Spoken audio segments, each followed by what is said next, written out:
प्रिय विद्यार्थियों, प्रणाम। आज हम कक्षा 12 की पुस्तक ऐच्छिक हिंदी के काव्य खंड की कविता नंबर 6 की दूसरी कविता तोड़ो का दूसरा पद्यांश पढ़ेंगे। पहला पद्यांश हम पूर्व वीडियो में पढ़ चुके हैं।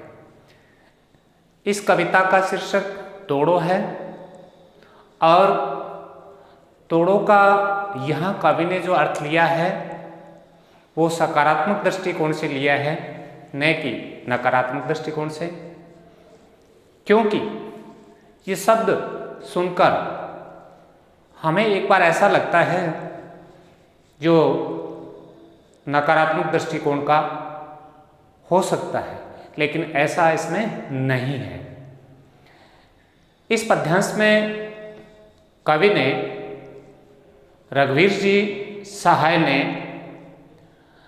ये बताया है कि धरती और मानव मन दोनों के अनउपजाऊपन को हटा करके और उपजाऊपन बनाने की आवश्यकता है। इस पद्यांश का मुख्य उद्देश्य है। कवि ये चाहता है कि व्यक्ति सृजनशील हो, मानव मन है वो क्रियाशील हो, और ये धरती है ये उपजाऊ हो और इसकी सृजनशीलता बढ़े। तो छोटा सा पद्यांश है।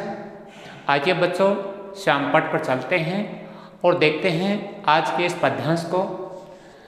तोड़ो तोड़ो तोड़ो, ये ऊसर बंजर। ऊसर बंजर का अर्थ क्या होता है?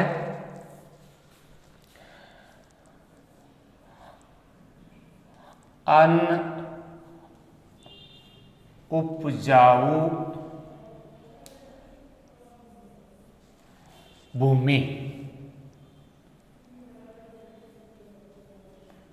जिसमें कुछ पैदा नहीं हो। ये चरती परती। चरती परती का अर्थ है, देखो थोड़ा सा मैं तोड़ देता हूँ। चरती माने चरने योग्य। यहाँ एकदम से इसका वास्तविक अर्थ न लेकर हमें इस पद्यांश या कविता के अनुसार लेना होगा।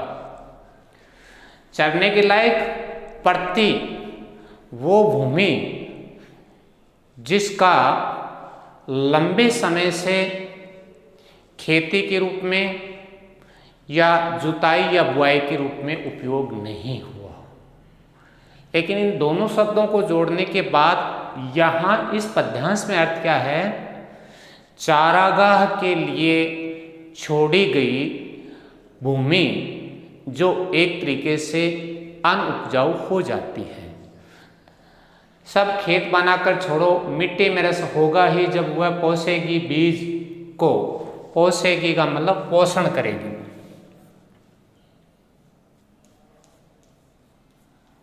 पोषण, पालन करना। हम इसका क्या कर डालें? इस अपने मन की खींच आप पहले पढ़ चुके हैं। उदासीनता कह सकते हैं, निरसता कह सकते हैं। तो अब इसका हम सरलाट करते हैं। तोड़ो तोड़ो तोड़ो, ये ऊसर बंजर तोड़ो। कवि ये कहना चाहते हैं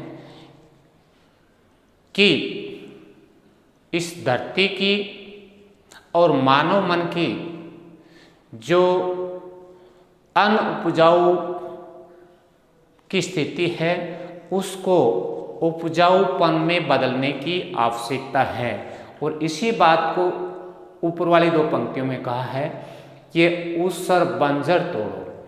यानी वो भूमि जो बंजर हो चुकी है, वो धरती जो अनउपजाऊ हो चुकी है, तोड़ो तोड़ो तोड़ो, यानी उसे तोड़कर समतल कर देना चाहिए ताकि वो उपजाऊ के लिए तैयार हो जाए, उसकी उर्वरा शक्ति है वो बढ़ जाए।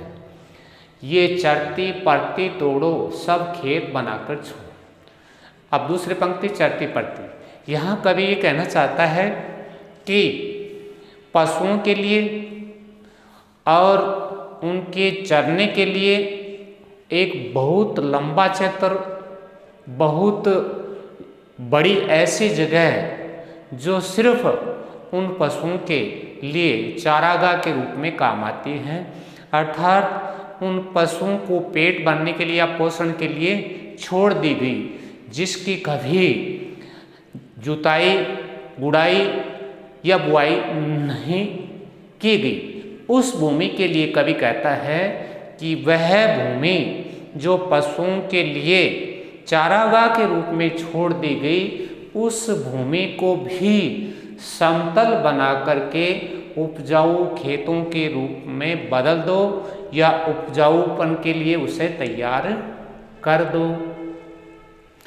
अगर उस भूमि को, ऊपर वाली भूमि तो कौन सी है, जो बंजर हो चुके हैं, ऊसर बंजर, जो अनुपजाऊ है, जिसकी उर्वरा शक्ति खत्म हो चुकी है, जिसकी उत्पादन क्षमता वो खत्म हो चुकी है, और दूसरी भूमि कौन सी है, वो भूमि जो पशुओं के चरने के लिए या पशुओं के चारागाह के रूप में एक लंबे समय से अनअपेक्षित है, यानी उसे किसी काम में, बुआई के लिए काम में न लेकर सिर्फ उसका उद्देश्य या लक्ष्य यही रखा गया कि यह पशुओं के काम आएगी।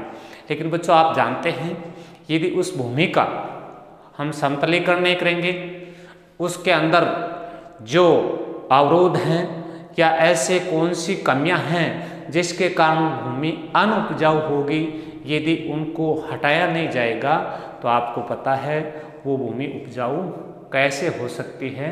तो इन दोनों तरीके की, एक तो वो भूमि जो अनुपजाऊ है, दूसरी भूमि वो जो पशुओं के लिए चारागाह के रूप में छोड़ दी गई है, उसके लिए कवि ये कहना चाहता है कि जो ऊपर वाली भूमि है उसको तो अच्छी तरीके से समतल कर देनी चाहिए, और जो पशुओं के लिए छोड़ी गई है उस भूमि को भी समतल करके और खेतों के रूप में बदल देना चाहिए। यदि इस प्रकार इन दोनों स्थितियों को हम कर लेते हैं तो फिर क्या होगा, मिट्टी में रस होगा ही। कवि कहता है, ये हम सब जानते हैं, मिट्टी में रस, रस शब्द का अर्थ यहाँ कवि ने लिया है जल से बच्चों। तो हम सभी जानते हैं हमारी मिट्टी में, हमारी धरती में जल होता है, और वो जल क्या करेगा, जब वह पोसेगी बीज को, तो उस धरती में जिसको हमने उपजाऊपन के लिए तैयार कर दिया, उसमें हमने बीज डाल दिया। अब बीज डालने तक का काम हमारा था, अगला काम हमारी धरती का है, अगला काम हमारी पृथ्वी का है। वो क्या करेगी, अपना जो रस है अर्थात जल है, उससे उन बीजों का पोषण करेगी, उन बीजों का पालन करेगी, और उसके परिणाम स्वरूप क्या होगा, उन बीजों से अंकुरण शुरू होगा, और अंकुरण शुरू होगा तो एक दिन वो बड़ी फसल बन जाएगी। इस प्रकार कवि कहता है कि पृथ्वी के रस के कारण एक दिन चारों ओर हरी भरी फसलें तैयार हो जाएंगी, जो इस पृथ्वी की क्रियाशीलता को, इस धरती की सृजनशीलता को दिखा देगी। अब अगली पंक्ति है, उसमें मानव मन की कवि ने चर्चा की है। हम इसको क्या कर डालें, इस अपने मन की खिज को। बच्चों, कवि कहता है कि खेत है, बंजर भूमि है, उसको समतल करके ठीक किया जा सकता है। चारागाह के लिए जो भूमि है उसको खेत बनाकर ठीक किया जा सकता है, और जो भूमि है उसको जोत कर उपजाऊपन के लिए तैयार किया जा सकता है। लेकिन ये जो मन है, जो उदासीन है, उसका मैं क्या करूं? उसकी क्रियाशीलता, सृजनशीलता तभी बढ़ सकती है जब उसकी झुंझलाहट, जब उसकी उदासीनता, जब उसकी निरस्ता, जब उसकी खिज, ये सब दूर हो जाएं और वो मन है वो सृजनशील कार्य में लग जाए। इस बात को लेकर कवि व्यथित है, पीड़ित है, यही कहा है, हम इसका क्या कर डाले इस अपने मन की खिंच को। एक बार पुनः सुनिए, कवि इस पंक्ति के माध्यम से कहना चाहते हैं कि जो धरती है, जो पृथ्वी है, उसको समतल बना करके, खेत बना करके, खोद करके और उसमें जो चट्टानें हैं, पत्थर है, उनको तोड़ करके उसे उपजाऊपन के लिए तैयार किया जा सकता है।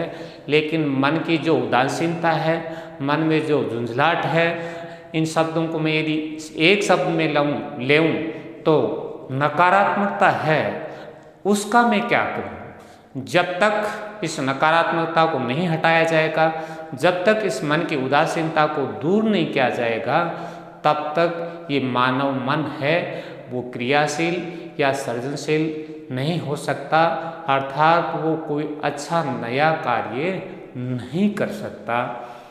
फिर अंतिम पंक्ति में गोड़ो गोड़ो गोड़ो, गोड़ो का अर्थ है खोदो। कवि अंतिम पंक्तियों के माध्यम से कहता है, खोदो खोदो खोदो, इस भूमि को खोदो और इस भूमि में बीज डालो, जिसके परिणाम स्वरूप फसल तैयार होगी और वो हमें फल देगी।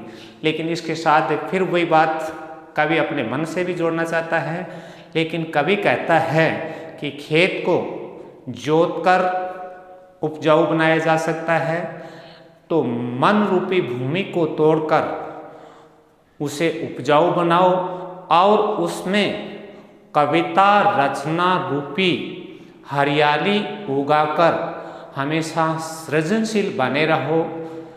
जिससे क्या होगा कि ये मानव मन है, उसमें अच्छे विचारों का, अच्छी भावनाओं का पोषण होगा और इसके परिणाम स्वरूप वो एक क्रियाशील मन बन जाएगा। वो नई नई रचनाएं तैयार करेगा, नई नई कविताओं का निर्माण करेगा।